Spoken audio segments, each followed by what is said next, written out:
Assalamualaikum warahmatullahi wabarakatuh. Selamat pagi semuanya. Untuk kegiatan pagi ini, kita akan melanjutkan terkait analisis sistem tenaga listrik dengan simulasi etap 12.6. Nah, pada kesempatan ini sudah dapat teman-teman lihat, ini adalah contoh one line diagram yang akan kita gunakan untuk melakukan analisis unbalanced load flow. Ya. Jadi nanti isiannya kita bahas satu-satu, kita buka ya isiannya baik di power grid, kemudian CT, OCR, HVCB, bus, LVCB sampai ke titik trafo dan titik beban. Di sini kita menggunakan 3 macam beban. Yang pertama adalah beban untuk lamp load, kemudian motor, dan static load. Dan nanti kita bahas satu-satu. Sebelumnya, kenapa kita perlu melakukan analisis unbalance ini? Ya, pada dasarnya sistem distribusi listrik itu memiliki sifat alami yang tidak seimbang.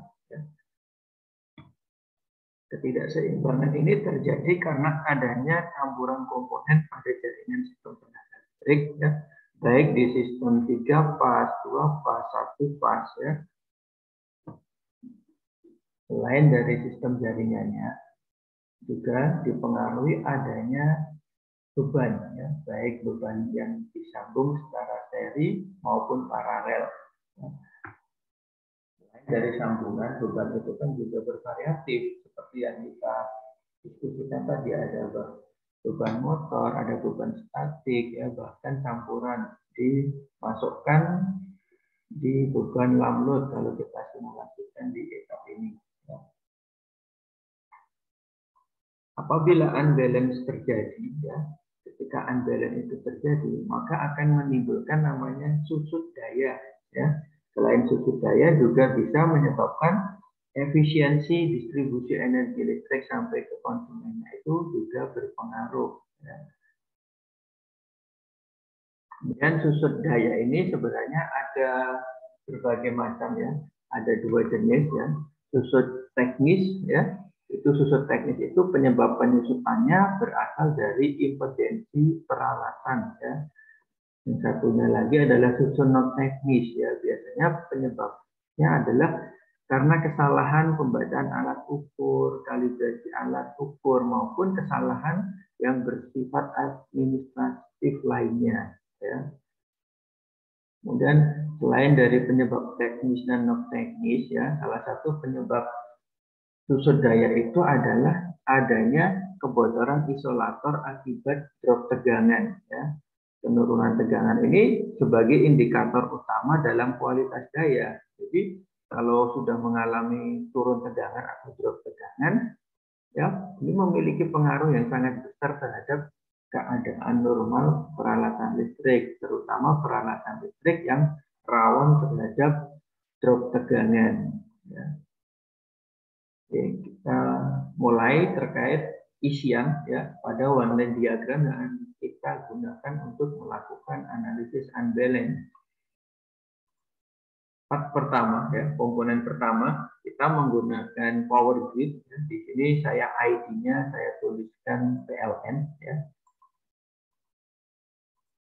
Satu-satu untuk PLN di sini konfigurasinya kita setting swing, kondisinya in, ya, koneksi 3 pas dengan rating, ya, ratingnya adalah 10 kV dan rating short circuitnya, ya, ini XR, ya, 0,73, 0,6 dan 0,703. Setelah nilai XR kemudian kilo ampernya short circuit kita isi, maka impedansinya di sini akan terisi secara otomatis baik di short circuit rating maupun di short circuit impedansinya. Ya, isian kita di sini untuk power grid.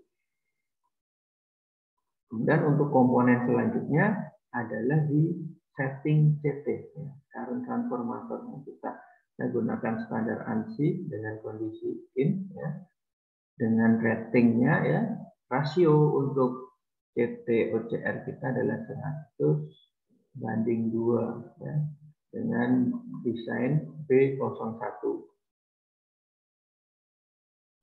Oke, kemudian kembali ke OCR-nya ya. OCR ini banyak isian ya, tapi untuk OCR ini kita menggunakan model Alstom ya, P342.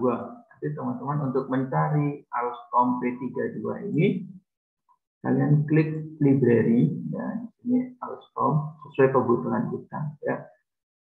Dan jenis proteksinya, maksudnya di sini ada selection ya, titik selection.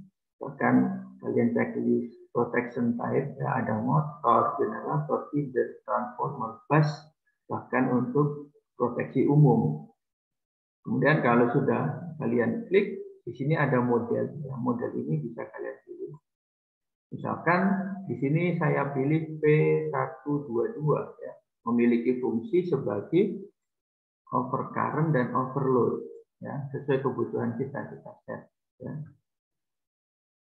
Kemudian jika kita memilih seri atau model lainnya ya, fungsinya akan berbeda. Ada yang hanya overcurrent dan segala macam.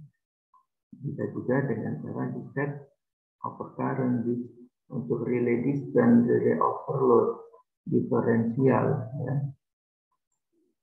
Jadi kita menggunakan untuk relay pertama ya, kita sebagai overcurrent. Oke, untuk kurva tipenya extremely inverse ya. Nanti di pertemuan selanjutnya kita bahas terkait kurva tipenya ya, bagaimana dan model ketika ada gangguan ini, tipe tripnya itu seperti apa. Ya. Oke, setelah itu OCR kita masuk ke HVCB. HVCB ini sama ya, kita menggunakan library. Di rating library untuk modelnya kita menggunakan Alstom FP1532F ya, dengan rate continuous ampere-nya adalah 2000 ya. Kalau untuk nilai kilowattnya ya, kita mengikuti yang ada di jaringan kita ya. Di sini 10 kV, kalau di sini maksimalnya berapa kV, otomatis kita kalau bisa mendekati 10 atau di atasnya.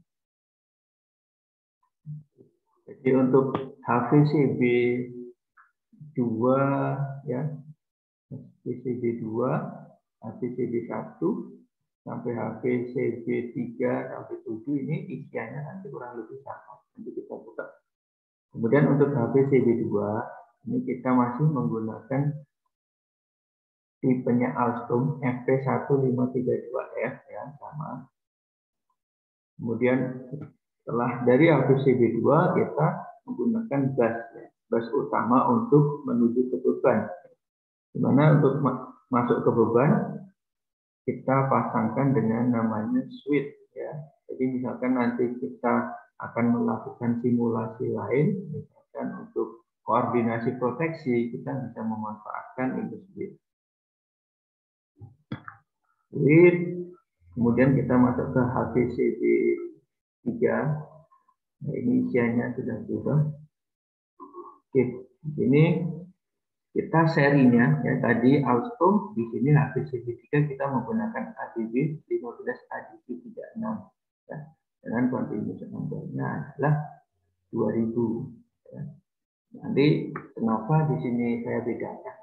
Kita untuk koordinasi proteksi nanti untuk rangkaian ini, jadi selain untuk unbalanced load flow, rangkaian ini akan saya gunakan untuk analisis koordinasi proteksi. Jadi untuk membedakan mana yang lebih baik antara ATB maupun Alstom ya, meskipun di situ memiliki rating yang sama.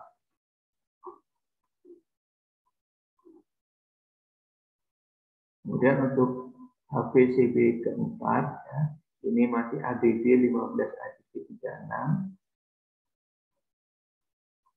HVCB 5 ratingnya sama ya, jadi HVCB, high voltage circuit 3 sampai 7 ini sama.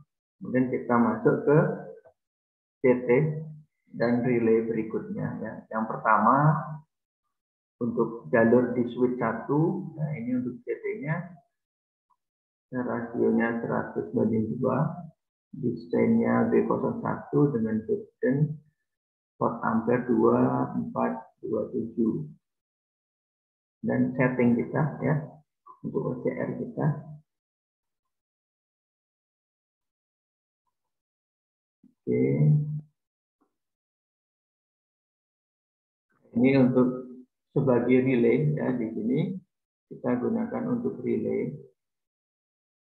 Isian kita nanti bisa menggunakan library ya. Di sini diferensial ya settingannya dengan ABB, boleh ABB ya. Nanti kita gunakan karena di sini kan untuk relay diferensial ini sudah jelas untuk zona 1, zona 2 atau untuk jaringan. Untuk analisis ini saya menggunakan ABB ya, dengan model rada dengan fungsi diferensial.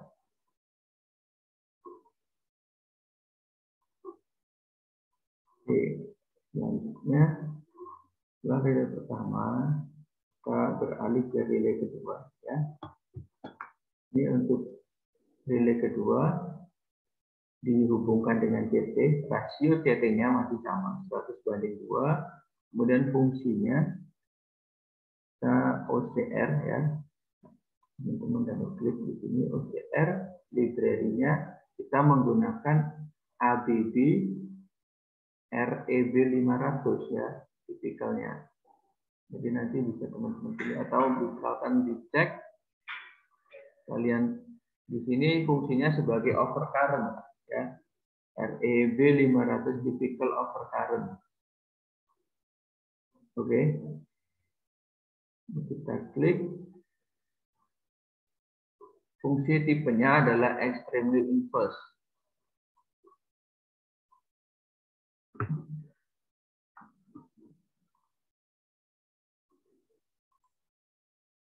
Oke, selanjutnya kita beralih ke OCR ketiga ya. Di sini untuk OCR ketiga dengan ABB REB 500 ya. Nilai kurvatifnya settingannya kita set extremely inverse, kemudian berikut isiannya ya, nanti bisa kalian inputkan. Nah, untuk detailnya kita menggunakan overcurrent ya, REB 500 fungsinya adalah sebagai overcurrent. Oke, kemudian relay selanjutnya ini masih sama ya, di relay ini saja di sini kita menggunakan model yang berbeda. Di sini kita menggunakan Basler Electric ya, BE151A dengan fungsinya overcurrent BE151A ya. Nanti bisa, misalkan nanti teman-teman mau mendesain kebutuhan lain ya, langkah menentukan relaynya fungsinya seperti ini. Oke. Dan di sini selanjutnya relay terakhir kita.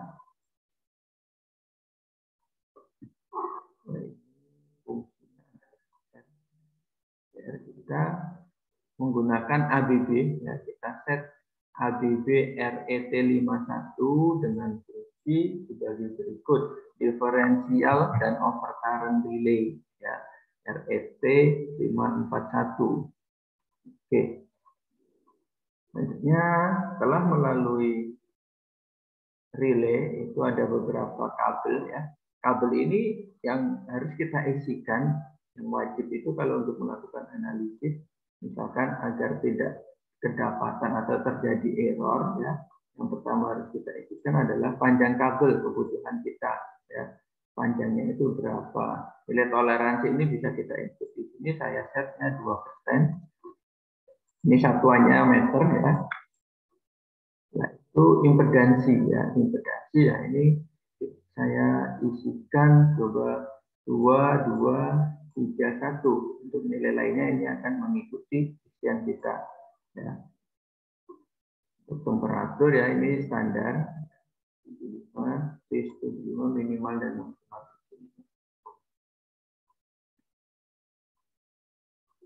Oke, kabel pertama. Kemudian untuk kabel kedua, ya ini panjangnya 50 meter. Ya, 50 meter. Toleransinya saya naikkan jadi 4%. Kemudian untuk nilai impedansinya sebagai berikut ya. R-nya 2 dan 3, X-nya 3 dan 2. Untuk kabel ketiga ini panjangnya 50 meter, toleransi 2 dengan nilai impedansi R1 dan 3. Untuk X positifnya 2 dan 0-nya 3. Untuk kabel keempat, ya untuk kabel keempat ini nilai Rx-nya adalah 35, X-nya 4 dan 6. Dengan panjang kabel adalah 100 meter. Ya. Panjang kabel kita 100 meter. Ini saya kosongkan ya. Misalkan diisi 2. Oke. Setelah itu kita masuk ke kabel terakhir ya. Nilai impedansi R-nya 1 dan 2, X-nya 4 dan 2. Dengan panjang kabel adalah 250 meter. Ya. Ini kabel terpanjang kita. Toleransinya adalah 2. Oke, setelah itu kabel masuk ke titik gas, baru ke trafo. Ya, trafo. Di sini kita menggunakan trafonya adalah fungsi sebagai trafo step down. Ya. Trafo pertama settingannya 2 MVA, trafo kedua 1,5, trafo ketiga 2.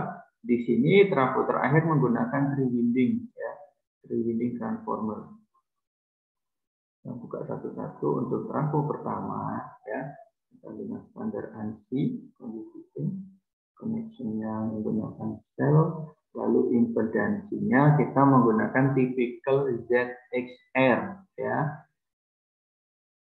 Jadi di sini saya menggunakan typical Z dan XR. Kemudian untuk ini ya nilai primernya ya di bus kan mengikuti dari bus sebelumnya. Di bus B1 atau beban 110 kV, di secondary-nya kita set ya sesuai pengaturan kita di titik rating di sini ya. Titik rating ini adalah 0,5 dengan nilai MVA-nya tadi 2 untuk trafo pertama ya. Untuk isian lainnya tidak saya rubah ya di sini.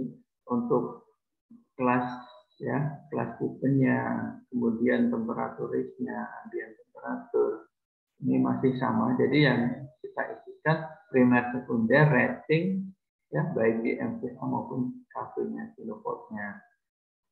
Dan untuk trafo berikutnya kita hanya mengubah di nilai MVA-nya ya 1,5 dengan typical ZXR-nya di impedansi. Trafo ketiga 2 MVA ya, typical impedansinya typical ZXR. Trafo terakhir karena kita menggunakan 3 winding ya, ini kita set seperti ini ya, secondary 2, kemudian yang settingan ketiga kita menggunakan 2 kV ya. Dengan impedansinya seperti ini ya. Ini kita isikan 2, 1, 2, 4 dan X-nya 2, 3, 5. Ya.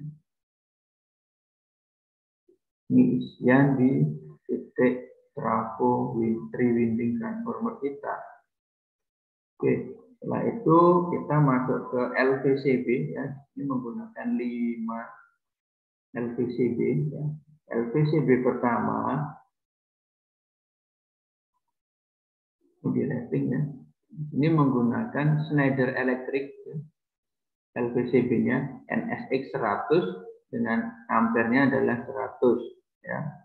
Jadi untuk menentukan LVCB ya, kapasitas ampere ini tadi kita sesuaikan dengan kapasitas ya, kapasitas di bebannya. Kita klik OK. Kemudian kita masuk ke beban di beban pertama lambert ya. Ini Kita masuk ke nameplate. Oke, di sini ampere kita ya 1000. Kalau kita menggunakan sekian berarti kan LVCB kita kan tidak mampu. Nah, nilai kita ini bisa kita rubah. Tapi nggak apa-apa seperti ini, nanti kita ke unbalance ya. CB ini kan tidak akan memproteksi.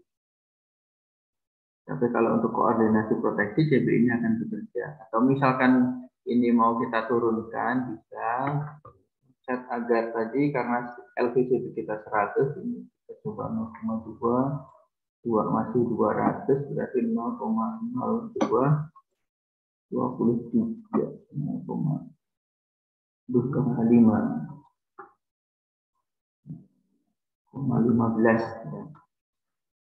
Masih terlalu kecil. 5,6. Oke, ini boleh. Ini menggunakan 0,07. Kemudian untuk motornya adalah setting kita di 5 HP ya. Kebutuhan kita di sini. Kemudian LVCB kedua ini dengan rating adalah 150 ya. Untuk seri LVCB kedua adalah ABB DSM ya. Jadi untuk memilih ABB DSM atau modelnya, teman-teman bisa klik di titik kriteria. Sesuai kebutuhan kita ini pilihan ampere kita mau berapa ampere ya. Ini modelnya. Kemudian sertifikat datanya di sini. Kan teman-teman bisa memilih ini ya. Entah ABB Allen ya, sesuai kebutuhan kalian. Lalu beban ketiga ini adalah 0,1 MVA untuk load ketiga ya. Loading ya, nilai MVA-nya 0,1, velocity-nya 0,4 ya.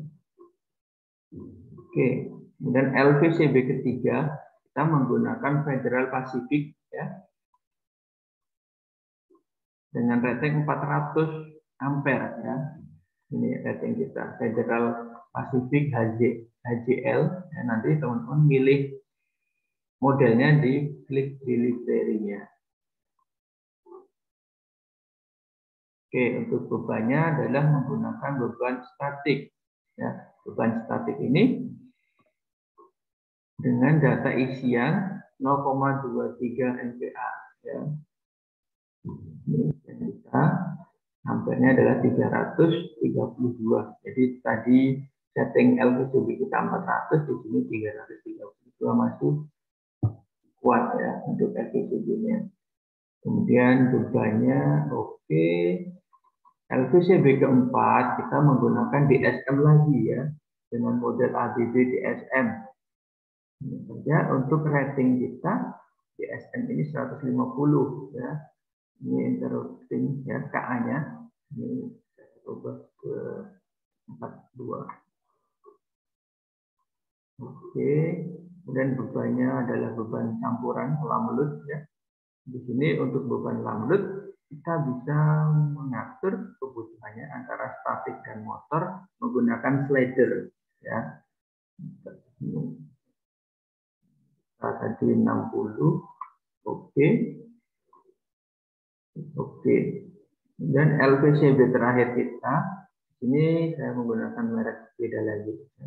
Menggunakan Square DJ Merlin Gerin ya, dengan setting 600 ampere ya. Size kita di sini adalah 600 ampere. Klik OK. Lalu bagaimana motor kita ya, motor kita adalah 300 HP ya. Ini kita 300 HP. Full load ampernya adalah 75,2. Oke. Nah, setelah isian ini sudah selesai teman-teman isi, nanti belum tentu ya, belum pasti akan bisa kita lakukan analisis dengan baik. Bisa saja terjadi error ya, seperti pada bahasan sebelumnya. Nah, oke, untuk melakukan analisis unbalanced load flow, kita pilih ini ya, kodenya unbalanced load flow kita klik.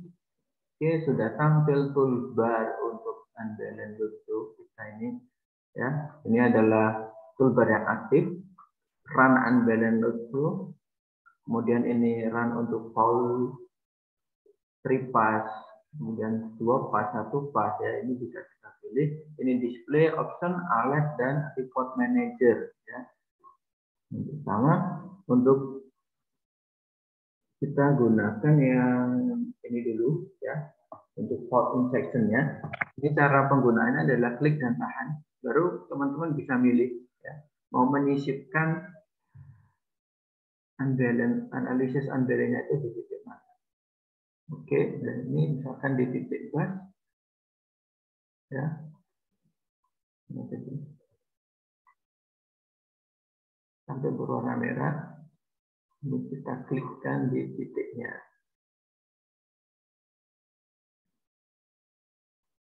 Oke, kita tunggu nanti akan muncul report kita ya.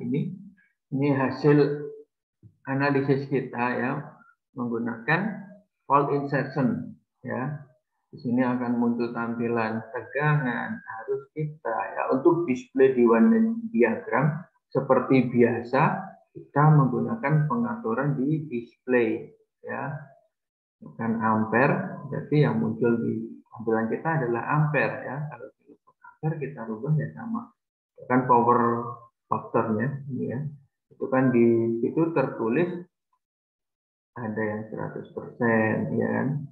100%. Coba gini kita hilangkan ya, agar lebih mudah pembacaannya. Kita hanya membaca di ampere saja. Ya. Oke, ya di sini sudah dapat teman-teman baca ya, tegangan dan ampernya. Kemudian jika kita ingin merubah ke load flow lagi, ya, oke, kita langsung run unbalance ya di sini. Run unbalanced load flow ini sudah muncul dengan berbagai indikator ya. Ada titik namanya yang berwarna merah ya. Berwarna merah. Ini adalah kondisi kritikal kita ya. Untuk mengecek kondisi kritikal ya kita harus mengecek di titik report manager ya. Bagian mana saja yang mengalami kondisi kritikal dan data apa saja yang akan kita rubah ya. Klik report manager. Kalau teman-teman mau menginginkan komplit laporannya, klik komplit, kemudian lebih enak kita pakai PDF ya. File kita nanti akan tersimpan di C1260OLD1. Kalau ingin data yang hanya bus atau kabel, bisa teman-teman pilih di sini ya.